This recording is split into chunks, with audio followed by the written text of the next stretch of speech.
Kanina may na-mention po kayo. After some time, you were appointed as the USEC for Administration. Did you apply for this position? No, ma'am. I was recruited by the former Secretary and Vice President Sara, Your Honor, Mr. Chair.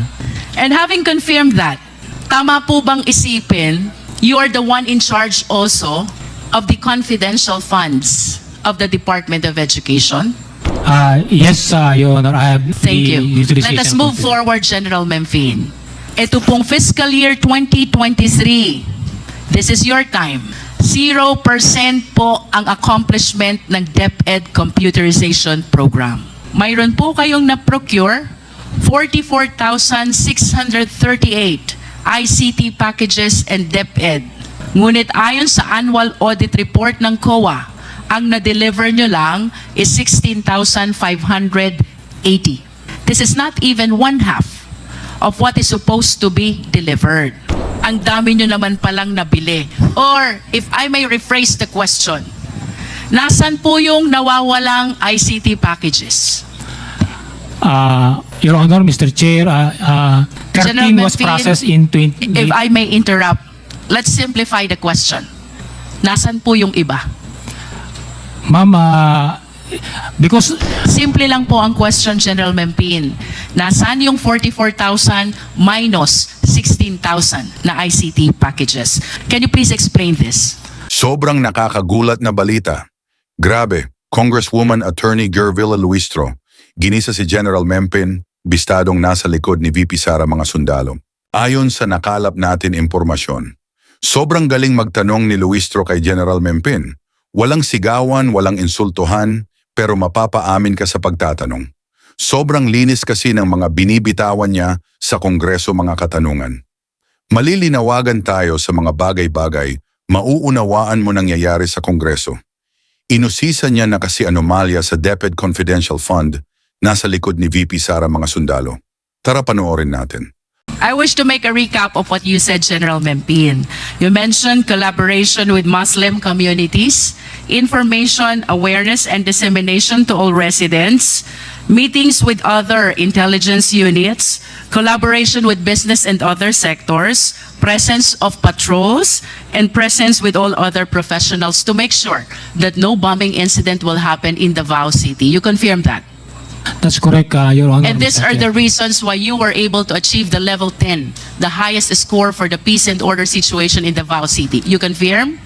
Yes, Your Honor, Mr. Chair. And I must say, Mr. Chair, General Memphine, na ito rin ang dahilan why I wish to conclude pinagtiwalaan ka ng noon ay City Mayor and now our Vice President Sara Duterte.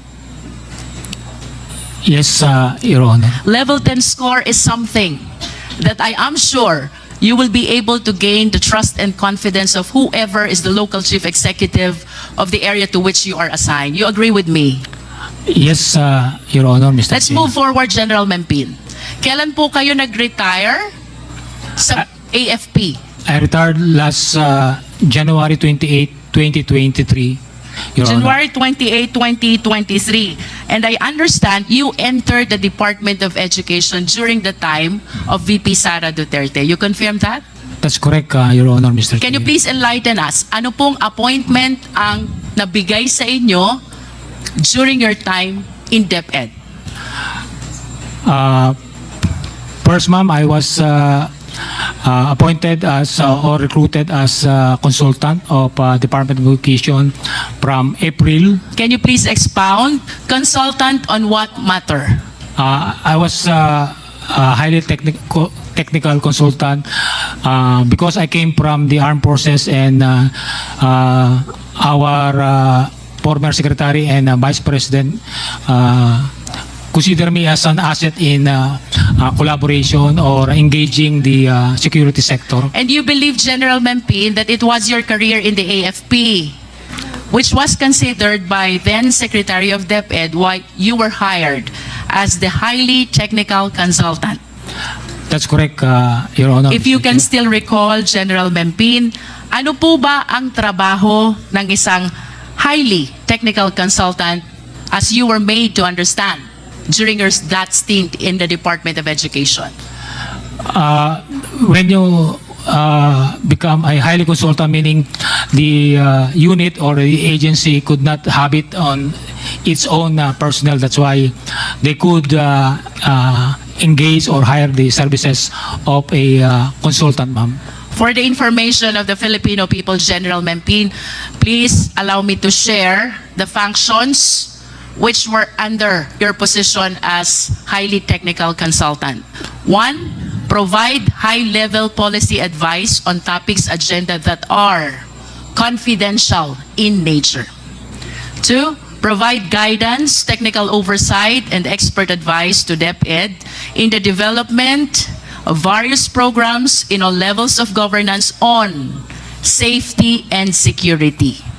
3, engage and collaborate with other departments and security-related services. 4, submit monthly status to OSEC. And 5, perform other duties related thereto.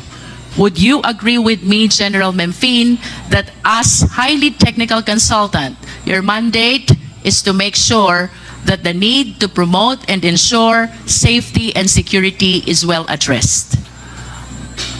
That's correct, Your Honor, Mr. Chair. You confirm that. Yes. And having confirmed that, tama po bang isipin, you are the one in charge also of the confidential funds of the Department of Education? That's not correct, Your Honor, Mr. Chair. Then, General Mempin, if you're not the one in charge of this confidential fund, then who is or who was? I was not aware of, because I only more on, because after April, May, when USEC for administration is open, I was again asked if I could, but I'm not part of the utilization or how the confidential part. But you agree with me, General Mempin, lahat ng trabaho na ibinigay sa inyo, hindi nyo ito kayang isagawa without the necessary funding. And the funding that is allowed for these purposes is, of course, the confidential fund. Do you agree with me? That's correct, Your Honor, Mr. Chair, but I have not received any instructions and also funds, for that matter, on in the performance or in the accomplishment of task given or mandate to me as the consultant. Your In Honor. other words, General Mempin, while your job description as highly technical consultant pertains to safety and security, you have no access to confidential fund and you did not give any instruction from the head of the agency. That is your statement. Do you confirm that? Yes, Your Honor, I am not part of Thank the you. utilization. Let us move of- forward, General Mempin. Kanina may na-mention po kayo. After some time, you were appointed as the USEC for administration. Did you apply for this position? No, ma'am. I was recruited by the former Secretary and Vice President. Balikan ko po yung highly technical consultant. Of course, you expressed your desire because a notice of award was given to you to be the highly technical consultant. Aside from you, General Mempin, meron pa po bang iba na nag-express ng desire to be engaged as the highly technical consultant? I'm not particularly aware of other consultants that express their willingness, but I do believe there are other consultants that the Office of the Secretary has tapped. I understand. How about with respect to your appointment as USEC for administration? You said you were chosen? You confirm that? I was recruited, yes, ma'am. You were recruited. Who recruited you to become the Undersecretary for Administration?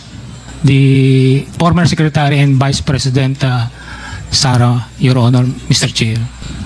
And would you know why?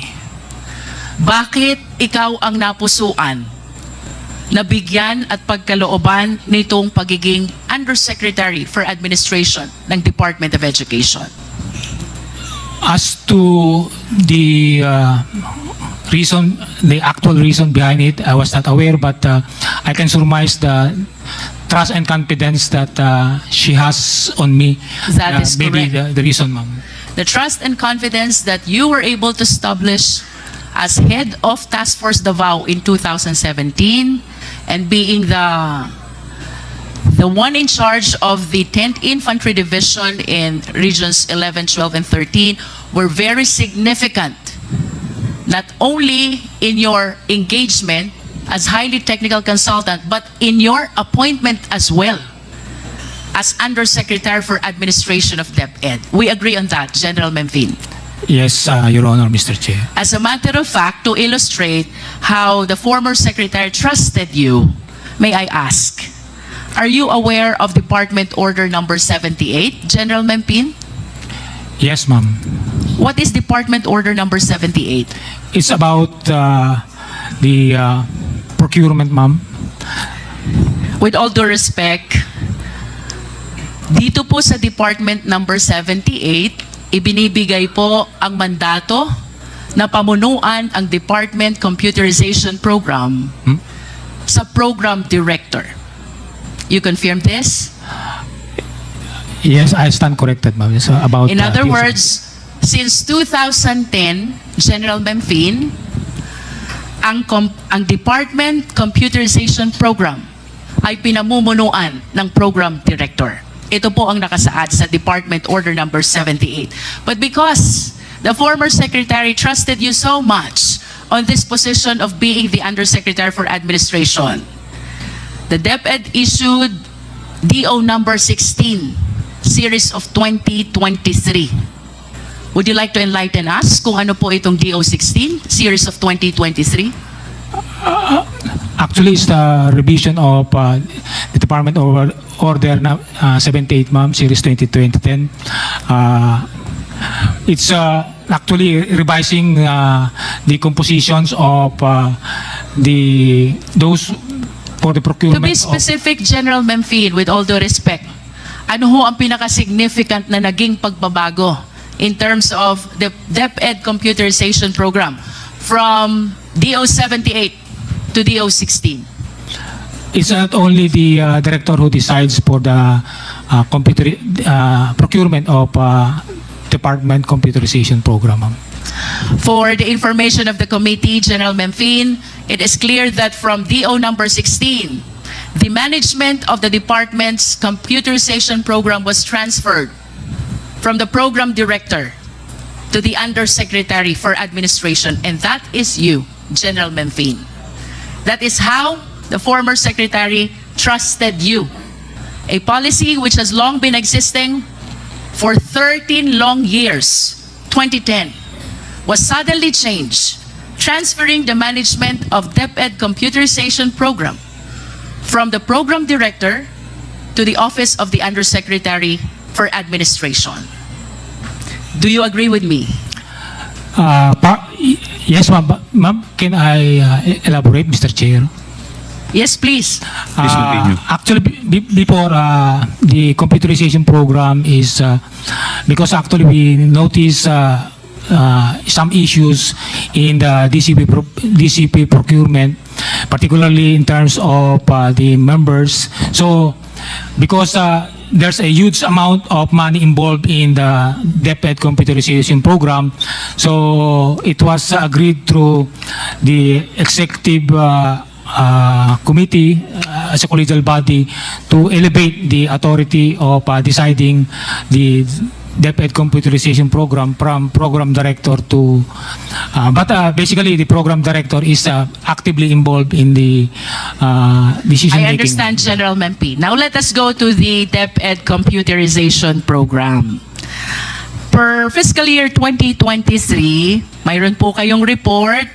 Ang sabi nyo, the delay and underperformance in procuring the ICT packages for 2023 were mainly due to the reconfiguration of the original specification and modifications of the package contents. You agree with this? Yes. Because this is in your report. But I wish to ask General Mempin, How come in your physical target versus accomplishment? Kindly show on the screen. Ito pong fiscal year 2023, this is your time. As the one heading the DepEd computerization program, simultaneous with you being the Undersecretary for Administration. 0% po ang accomplishment ng DepEd computerization program. Can you please enlighten us on this? Actually, ma'am, nandito po yung director ng ICTS, but to give you insight on the performance, because ma'am, when we arrived in DepEd 2023, actually it's still the 2022 DCP programs being processed because of the delay during the 2022 because of the change of the administration. So actually, ma'am, late 2023 na po na process completely yung May we know why, DCP. General Memphine? Of course, we understand from the records na yung 2023 budget, hindi nyo po na-utilize, and that is the reason kung bakit naka 0% ang accomplishment rate. May we know the reason why? Because of the partly of the procurement process, because it has to go to the Bids and Awards Committee, and the members of the Bids and Awards Committee is still hands in terms of the DCP. But of course, 2020. you realize, General Memphine, the value of this DepEd computerization program with respect to the learning of the students who are supposedly relying on this. Tama po ba? That's correct, Your Honor, Mr. And to Chair. complete the picture, General Memphine, I wish to share to the committee, mayroon po kayong na-procure 44,638 ICT packages and DepEd packages sa taong 2022 and 2023. Ngunit ayon sa annual audit report ng COA, ang na-deliver nyo lang is 16,580. This is not even one half of what is supposed to be delivered.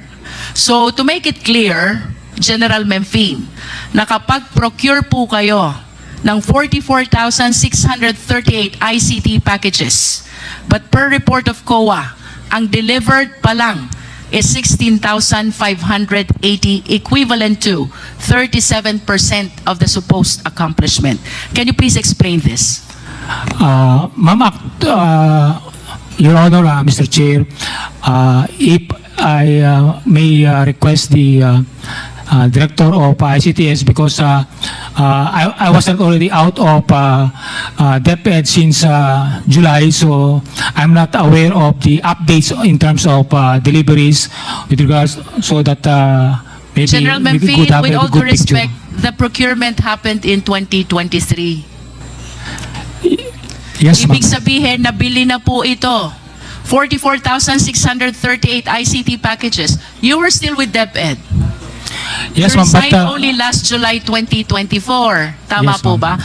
From your perspective as Undersecretary for Administration and the one heading the DepEd computerization program, ano po ba naging appreciation nyo dito? Anong naging dahilan why you were way below the supposed accomplishment when in fact, ang dami nyo naman palang nabili? Or, if I may rephrase the question, nasan po yung nawawalang ICT packages?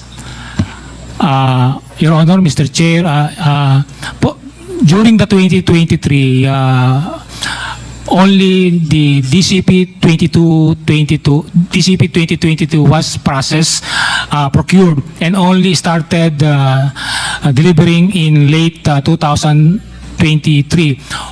And actually, only the first three. In both dates that you mentioned, General Memphine, you're very much connected still with the Department of Education. Yes, ma'am. So I'm explaining that during the 2023, ma'am, the DCP 2022 is prioritized, so it's only being deliberated or processed in the procurement.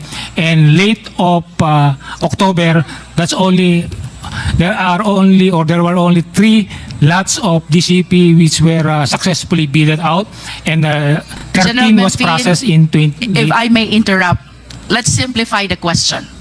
The 44,638 ICT packages were procured during the time. Only 16,000 were delivered. Nasaan po yung iba? Ma'am, because the 3 lots supposedly delivered during December and early January of 2024 were subject to request for extension of some of the supplier, which we were not Mr. Chair, convinced. I lament that General Mempin could not give a clear and complete account of this 44,638, and I still have a lot of questions to raise. So may I just request General Mempin to please submit a written accounting of this 44,638 ICT packages with respect to their current whereabouts. Simple lang po ang question, General Mempin. Nasaan yung 44,000 minus 16,000 na ICT packages? Moving forward, Mr. Chair. General Mempin, I wish to raise questions about the DepEd confidential funds. There is such an AOM number 2024-15. This is dated February 1, 2024. Out of the 150 million confidential funds that were given to DepEd, only 3 quarters were utilized. That is equivalent to 112.5 million. Are you aware of this, General Mempin? I just made aware during the hearing about the confidential fund, because I was not directly involved in the. Okay, but at least you can confirm that in the General Appropriation Act of 2023, DepEd has 150 million budget for confidential fund. You're aware of that? Yes, ma'am, as member of the Execo. And out of 150 million budget for confidential fund, only the first, the second, and the third quarter were utilized. That is equivalent to 112.5 million confidential fund. You're aware of that? I was made aware of that, Your Honor, Mr. Chair. And sometime in February 2024, nag-issue po si COA ng Audit Observation Memo. Ang sabi po dito, there is such a 75 million disallowance na na-justify po nila later on, and out of this 75 million, however, mayroong 15.54 million pertaining to rewards to informers na hindi pa rin po na-clear because of lack of the necessary supporting documents. Can you please enlighten us on this? Your Honor, Mr. Chair, I was not part of how the confidential fund is being utilized, so I was not aware of the discrepancy, Your Honor, Mr. Chair. I understand. Nevertheless, General Mempin, having spent a long years of career in the military, of course, you are aware about what confidential fund is. Yes, Your Honor, Mr. Chair. Can you please enlighten us? What do you understand about confidential fund? Confidential funds are funds allocated for the certain units or organizations for its security, maybe, and other in the furtherance of its mandate, particularly those who cannot be gathered through the regular means of acquiring, for example, information. And how will you differentiate confidential fund from intelligence fund? Your Honor, Mr. Chair, in my opinion, intelligence fund are specifically have program being, although it's not being elaborated, but it has go to the programs of organization, for example, the law enforcement unit, the armed forces, and even the LGUs. While confidential fund has more on flexibility, but as we discussed, there is certain protocol SOPs being followed under the JMC 2015-01, ma'am. To recap what you said, General Memphis, and please agree with me if I am correct, no? Both have a purpose of addressing the safety and security of the nation. Tama po ba? Yes, Your Honor. However, confidential fund is given to civilian offices. Tama? Yes, Your Honor. While intelligence fund is given to military offices. Tama po ba? Military and other law enforcement Yes. units, ma'am. In other words, they have the same purpose, confidential and intelligence fund. That is to take care of the national safety and security. However, magkaibang opisina ang gumagamit. Kapag confidential fund, it is given to civilian offices, at kapag intelligence fund, military and like what you said, law enforcement offices. Tama, General Mempin? Yes, Your Honor, Mr. Chair. But we have to share also that under Republic Act 7160, the Local Government Code, the LGUs are given confidential fund as well. They're authorized to have and utilize confidential fund. You must be aware of this because for the longest period of time, nandun po kayo sa Davao, and I understand like any other LGUs, nag-utilize din sila ng kanilang confidential fund. You agree with me? I don't have the exact information, but I do believe they have. They are using confidential funds in the furtherance of their mandate in respective LGUs, ma'am. Remind lang po natin, Mr. Chair, because this was flashed already in the previous hearings. Ito po yung, should I say, escalation of confidential fund of the City of Davao, starting from 2016, 144 million. 2017, you were already the head of the Task Force Davao, 294 million. And then 2010, nandun na po kayo sa 10th Infantry Division. They have 420 million confidential fund in Davao City. And then 2018, and then 2019 to 2022, consistent na 460 million confidential fund. Napakalaki po nito, General Memphis. Puntahan ko po yung 2017, 294 million. You were the head of Task Force Davao. Pwede po bang malaman how you appreciate the utilization of the 294 million confidential fund? Again, ma'am, in my to be candid about it, Your Honor, Mr. Chair, I was not aware of how the confidential fund is being utilized or implemented.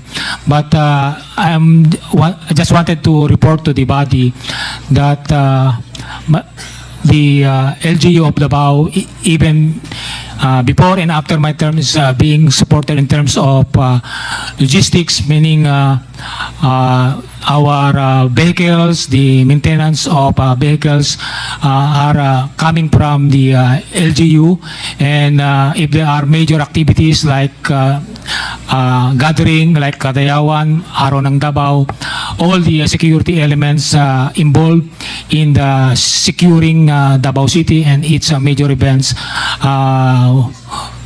the LGU is providing support in terms of meals and logistics, meaning fuel to our vehicles, ma'am. In other words, General Memphis, all the activities that you raised earlier, collaboration with the Muslim communities, information dissemination, meetings with other intelligence units, collaboration with different sectors, presence of patrols, and coordination with other professionals, these are the activities which were supported by that 294 million in 2017. I have no idea, but because aside from Task Force Davao, there are also members of the Joint Task But Force at least those activities were part of the expenditures of the 294 million in 2017. Do you agree? I believe so, ma'am, but I'm not 100% sure. Thank you. Now let us go to AOM 2024-15. Ito po yung na-mention ko kanina, General Memphine, na mayroong disallowance na 75 million. Out of 75 million, the basis of the disallowance of 15.54 million is the lack of supporting documents for payment of rewards. Reward to informers. And in response to the AOM, nakatanggap po ang COA ng certification galing sa 4 na AFP officers.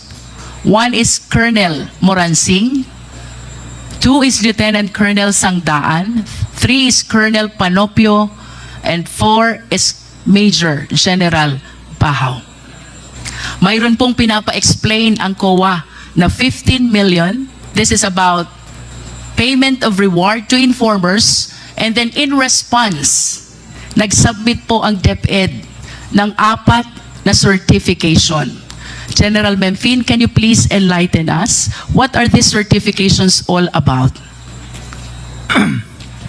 Your Honor, Mr. Chair, the certification that I was asked to coordinate with commanders on the area with regards to the conduct of the Youth Leadership Summit are present here.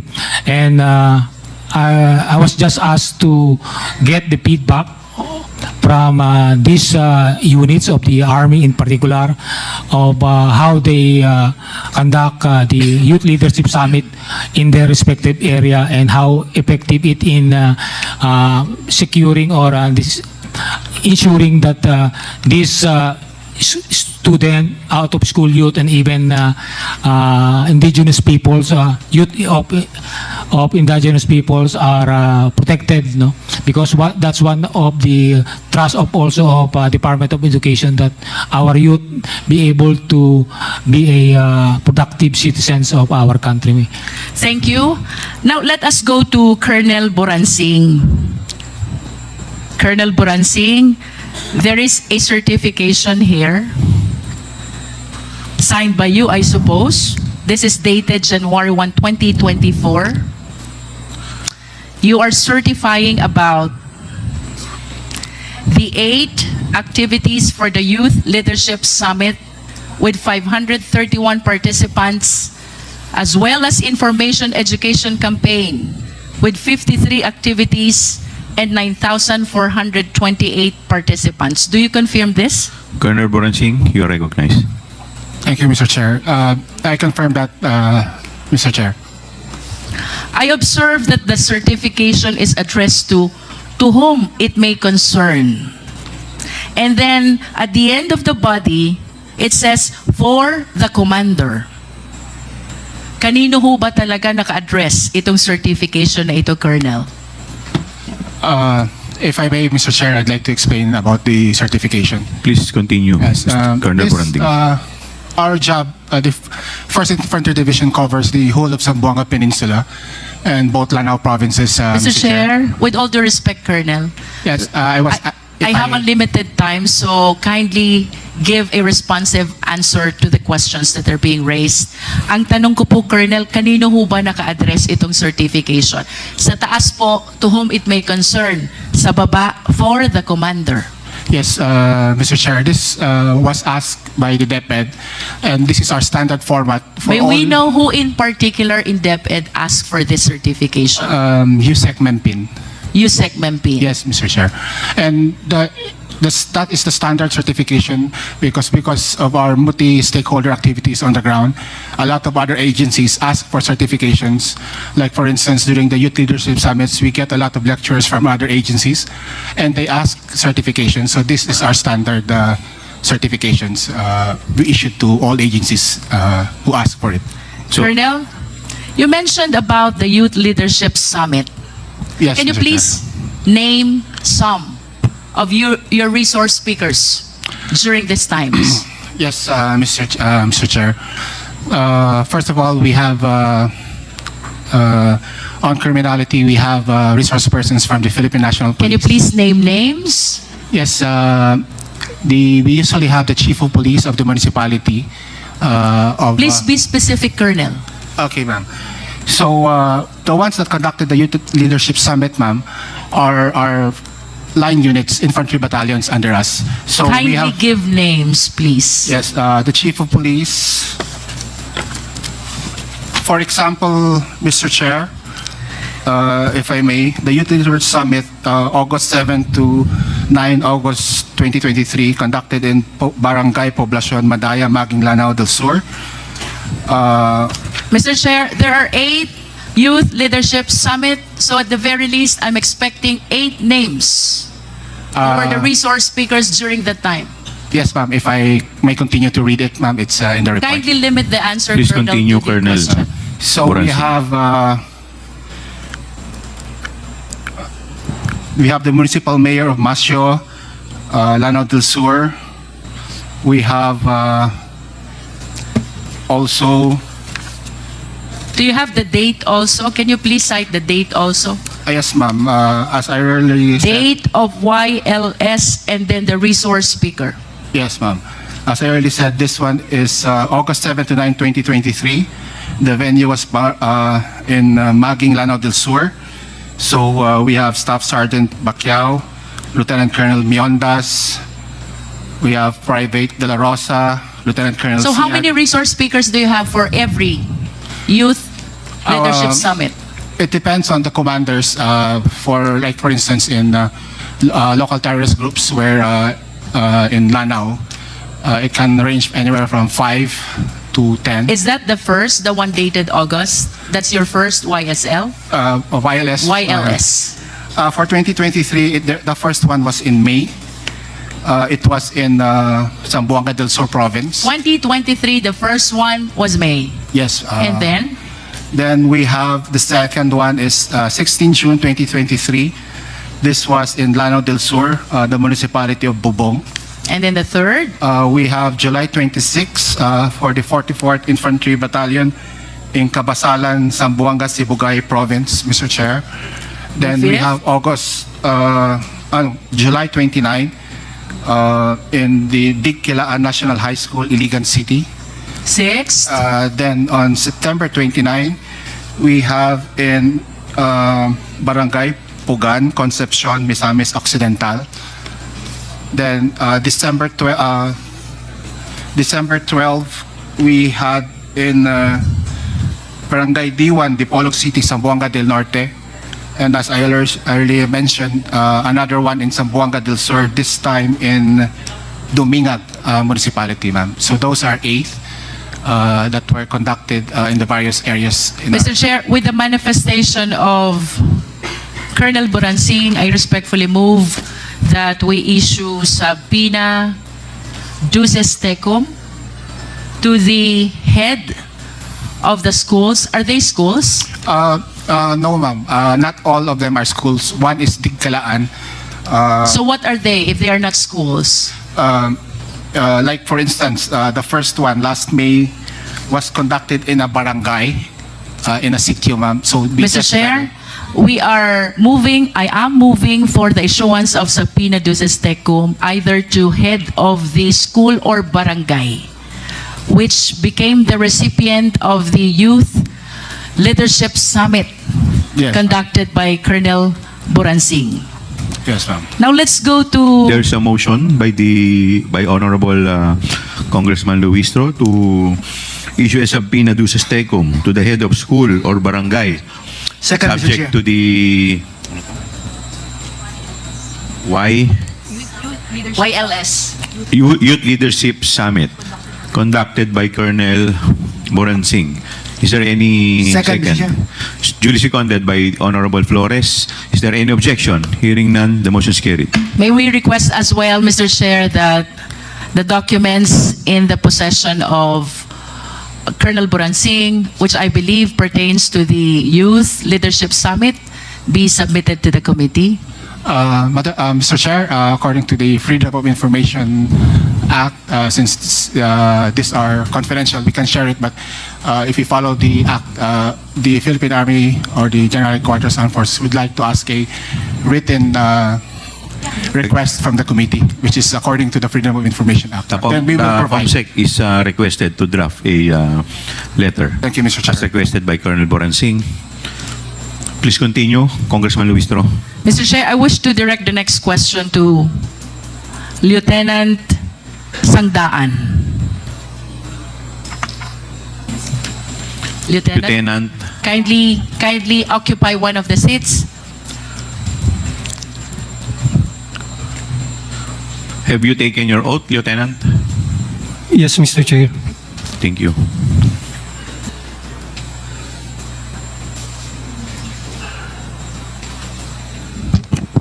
Lieutenant Sangdaan, I have here a certification which bears your signature, I suppose. This is about the 22 activities for the Youth Leadership Summit and 49 activities for the Information Education Campaign. This was held in the provinces of Ilocos Norte and Ilocos Sur, as well as La Union. Do you confirm this certification? Yes, Mr. Chair, Your Honor. And the certification, similar to the one issued by Colonel Boransing, is addressed to whom it may concern on the upper part and then on the lower part for the commander.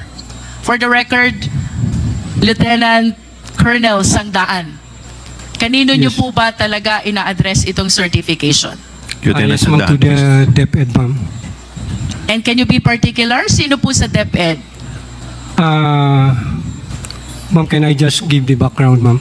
That was the instruction of I- my commander, and according to my commander, it was Major General Mempin who Okay, requested. you answered the question already. Yes, ma'am. And similar to the questions which I raised to Colonel Boransing, do Yes, you ma'am. have also some documents with you which can provide details about the recipient of this 22 Youth Leadership Summit?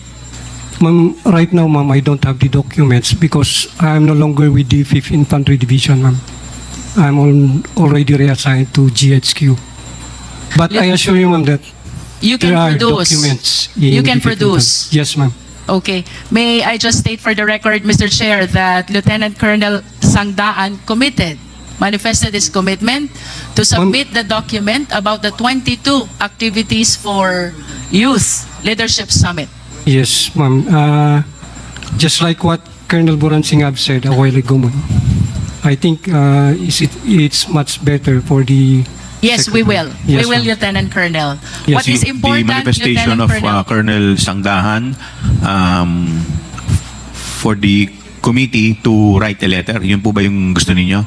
Yes, ma'am. Yes, Okay. sir. Yes, sir. Yes, The Mr. Chair. COMSEC is directed to please write a letter requesting for the documents as requested by Congresswoman Luistro. Noted, Please, Your Honor. please continue, Congresswoman Luistro. But at least, Lieutenant Colonel Sangdaan, can you name some of those 22 activities? Yung naaalala nyo lang po, because this is quite a lot compared to the one which Colonel Boransing had. He had only 8. You had 22. Actually, these wireless were conducted by the line units of the 5th Infantry Division, sir.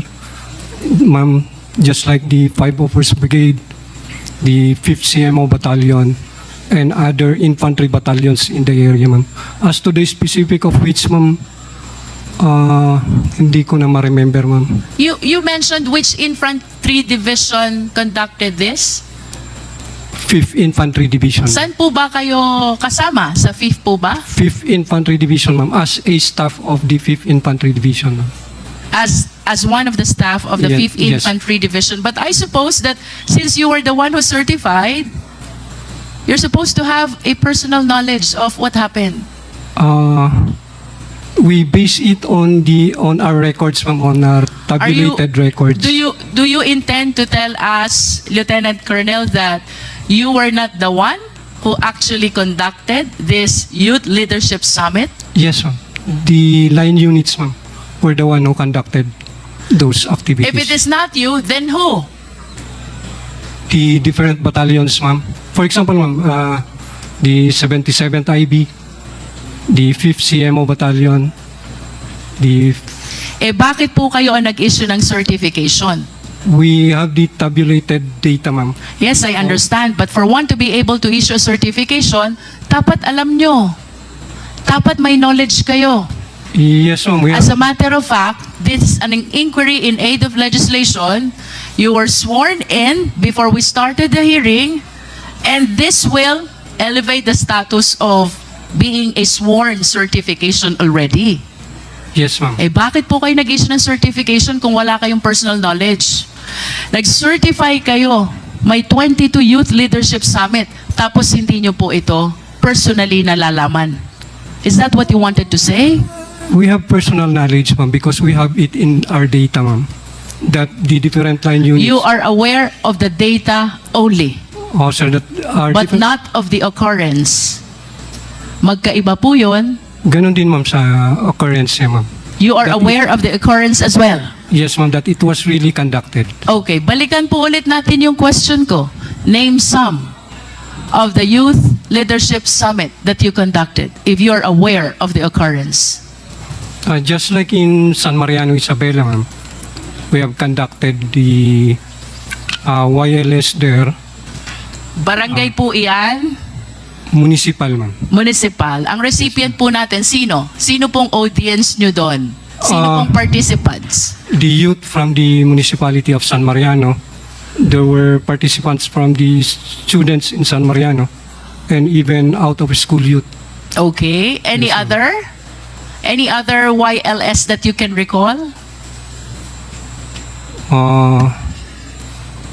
As reported by line units, ma'am, also in Baguio City. You are basing your testimony, Lieutenant Colonel, on the report. Tama po ba? Yes, That's what ma'am. you said. Yes, ma'am. And this will only mean that you are not aware of the occurrence. If the statement that you're giving to us is based on the report and not on the personal knowledge of the occurrence, then you have no personal knowledge of how it happened. I'm aware, ma'am, that it You was are really aware of the conducted. data, you are aware that it happened, but you were not personally there. Yes, yes. You did not participate. Yes, ma'am. We only provided some speakers as requested by the concerned unit. How about this 22 that you mentioned in your certification? Ito ba na-attendan mo lahat? No, ma'am. Honestly, ma'am, no. Ilan out of 22 ang na-attendan mo, Lieutenant Colonel? I think only in San Mariano, ma'am. Only in San Mariano? Ma'am, can I give a background on... Kawa, may I just make a manifestation? How can you validate an accomplishment report with a certification? The signatory has no personal knowledge of what happened. Lieutenant Colonel was able to attend only 1 out of 22 Youth Leadership Summit. And this is okay with COA? I'm sorry, but I do not understand. Colonel Boransing, if I may call you again, yun pong 8, ilan ang na-attendan nyo doon? Colonel Boransing.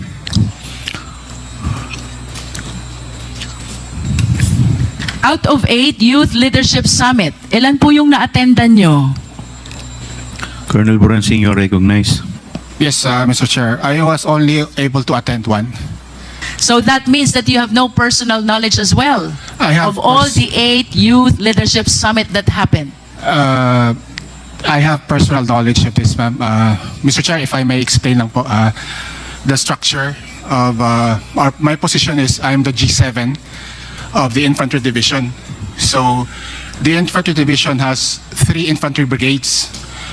They control 3, one has 4 provinces, the other has 1 province, and the other brigade has 1 province. So I am in charge of supervising. I am the Civil Military Operations Officer, Mr. Chair. So I closely monitor, we all closely monitor the program of the Youth Leadership Summit to ensure that it is multi-stakeholder and it fits the objectives of the program. So we have personal knowledge. We can't go around in each barangay, but they have, since we used budget from the Philippine Army, we have after activity reports, fund utilization reports, pictures and documentations. And we have to ensure this because we have a yearly inspection from higher headquarters. So we may not have been there, but we have personal knowledge. We are the program managers of this po. You mentioned a while ago, Colonel Boransing, Yes. you were using the fund of the Philippine Army. You confirm that? Yes, Mr. Are you Chair. sure? Yes, Mr. Chair. For the 8 YLS Yes, that Mr. were Chair. conducted, you used the fund of the Philippine Army. For our participants, we used the Philippine Army. For the students, they used the local government unit funds, Mr. Chair. Okay, that is clear. Mr. Chair, I just wish to manifest the statement of Colonel Boransing that during the Youth Leadership Summit, for the military, they are using their military fund, and for the children or the youth, they are using the LGU fund. Mr. Chair, if I may. Please continue. Yes. They use some use the provincial local government funds, and the municipalities. Some delegates also are using the municipal LGU funds. And for the participants from the other stakeholders, from DepEd, from BIDEA, from the police, of course, they use their own funds. So it's really a multi-stakeholder. In other words, Mr. Chair, a lot of offices and agencies are using their respective funds for intelligence in conducting the Youth Leadership Summit. This is your statement, Colonel Boransing. I didn't say intelligence funds, ma'am. What I said was, like for instance, for their billeting, for the hotel, they have to pay from their own agency funds. For their food, they have to pay po. What is clear, there are different offices Involved. who shoulder their respective expenses Yes, Mr. for the Chair. purpose of Youth Leadership Summit. Yes, Tama? Mr. Chair, yes. In other words, it is not only the DepEd Yes, Mr. Chair. who spends its confidential fund. I have no knowledge of what their source of funding is. But in as far as you are concerned, kanya-kanyang gastos ang KKB. iba't ibang opisina. KKP po. And for the children, the youth, you said it is being shouldered by the LGU. Tama? Yes, Mr. Chair. Thank you, Colonel. May we request Lieutenant Colonel Panopio? Colonel Panopio, you are recognized. Good afternoon, Mr. Chairman, Your Honor. Colonel, I have with me another certification bearing the signature of Magtanggol Panopio. Is this your signature? Yes, Your Honor, Mr. Chairman. On this certification, you certified 205 youth students from different schools. 3 youth leadership summits held in the provinces of Bulacan, Nueva Ecija, and Zambales. You confirm this? Yes, Mr. Chairman, Your Honor. And similar to my question to Colonel Boransing and the other Lieutenant Colonel, nakalagay po sa certification nyo, to whom it may concern, to sa taas, sa baba, for the commander. Kanino po ba talaga naka-address itong certification nyo? This is addressed to DepEd, ma'am. May I explain for the commander, ma'am? And can you please kindly be particular? Who in DepEd? Ang dami po nila sa DepEd. Sino po sa DepEd ang kausap nyo when you submitted this certification? Yusek Nolasco Bempin, ma'am. That's Yusek Mempin. Okay. And can you please substantiate as well the 3 youth leadership summit that you conducted in your province? Ikaw ba nakaparticipate dito? Your Honor, Mr. Chairman, hindi po kami nag-participate specifically because as a staff, we are just supervising and monitoring the activities of the Youth Leadership Summit. So because- similar to Colonel Buransing, you are just aware of the occurrence, but you were not part of the event. Yes, Your Honor, Mr. Chairman. And with respect to the expenditures for similar programs, would you confirm the statement of Colonel Buransing na Yes, ang Your mga Honor. opisinang participants ay kanya-kanya ng gastos? Yes, Your Honor, Mr. Chairman. And with respect to the participating children and students thereat, tama po ba yung sinabi ni Colonel Buransing, LGU ang sumusuporta sa expenses nila? Yes, Your Honor, Mr. Chairman. Are you sure? Yes, Your Honor, Mr. Chairman. Can we recall Lieutenant Colonel Sangdaan? Yes, ma'am. Lieutenant Colonel, tanungin ko lang po yung pagdating sa expenditure. Do you confirm the statement of Colonel Buransing? Kanya-kanya ng gastos lahat ng opisina. Yes, ma'am. Oh, no, yes, ma'am. And with respect to the children and the youth, it is the LGU The who support the LG, expenses. yes, ma'am, through their POPs plan, ma'am. Thank you. Mr. Chair, I am done with Lieutenant Colonel Panopio. I wish to proceed to Major Dombrigue. Major Dombrigue. Major Dombriding, you are recognized. Have you taken your oath, Major? Nakapag-take na po kayo ng oath. Okay po. Major, meron po kayo ditong submission prepared by you, certified by Lieutenant Colonel Panopio. This is about the Joint 7th Infantry Division DepEd Anti-Insurgency Campaign from January 1, 2023 to December 31, 2023. Do you confirm, Major, na ang sinertify niyo po dito ay 313 insurgency awareness and 166 posted social media products? Good afternoon po. Yes, ma'am, Mr. Chair. Through that data was based on the reports of our line units. Ang kasama po dito, Brigada Eskwela, insurgency awareness, environmental protection, shared and posted social media products.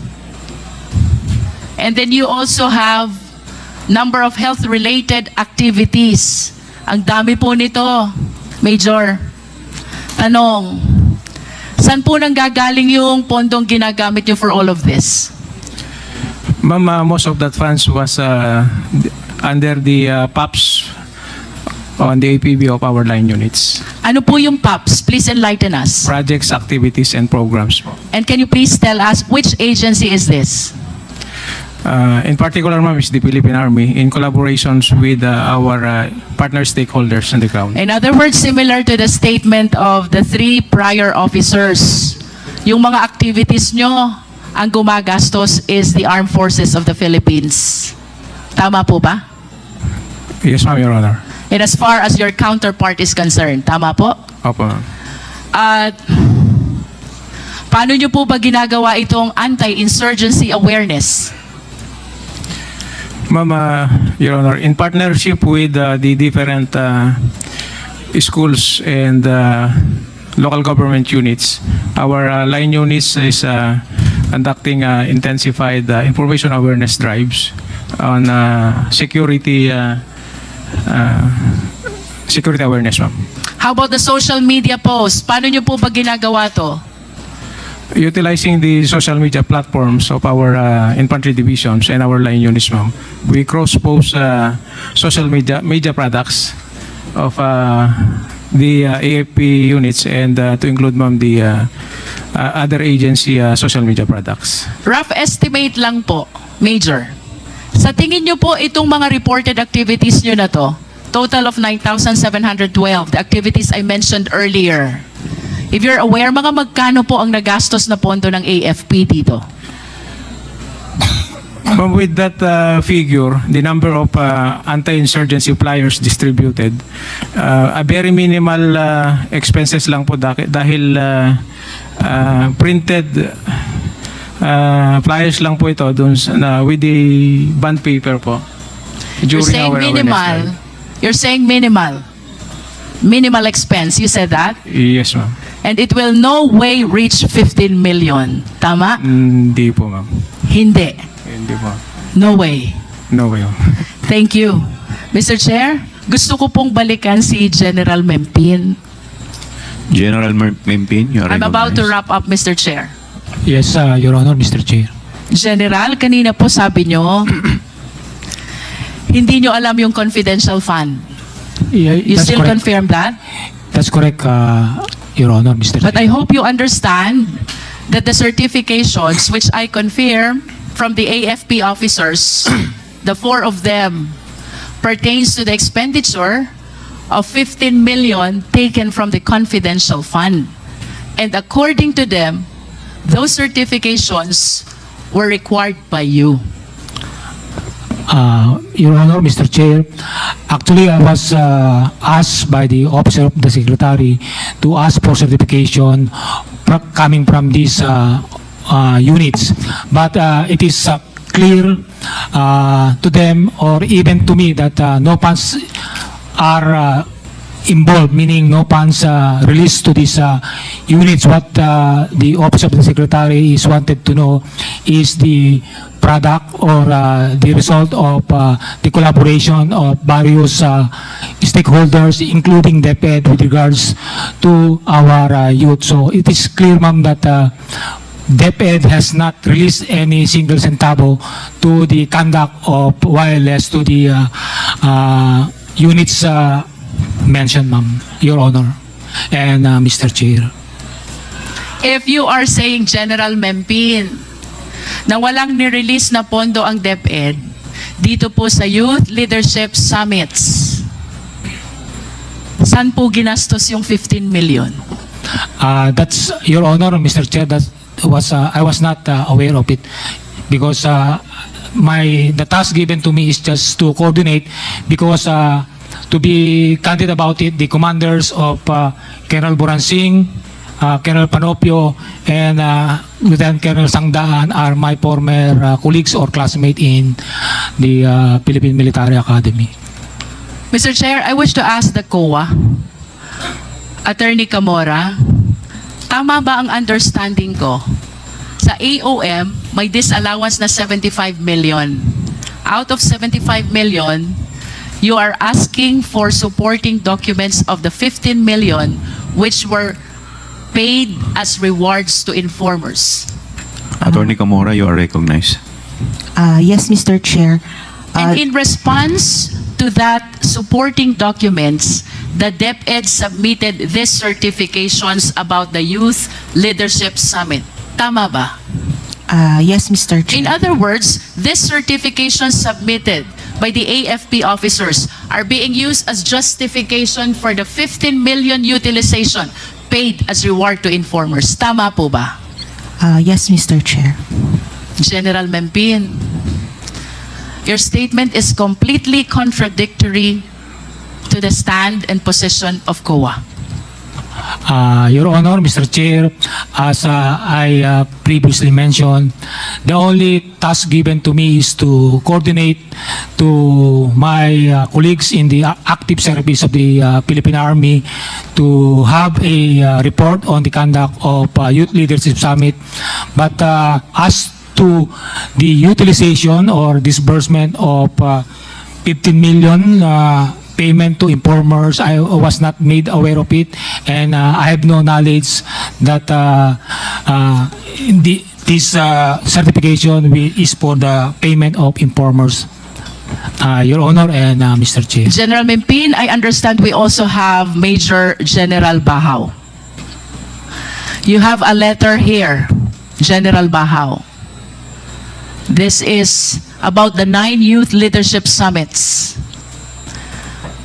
Kanino nyo po ito in-address? Good morning, ma'am. Good morning, Mr. Chair. May I be recognized? Major General Bahaw, you're recognized. Thank you, Mr. Chair. Ma'am, I addressed the letter to Yusek Nolasco Mempin po, updating him of the YLS conducted in my division then.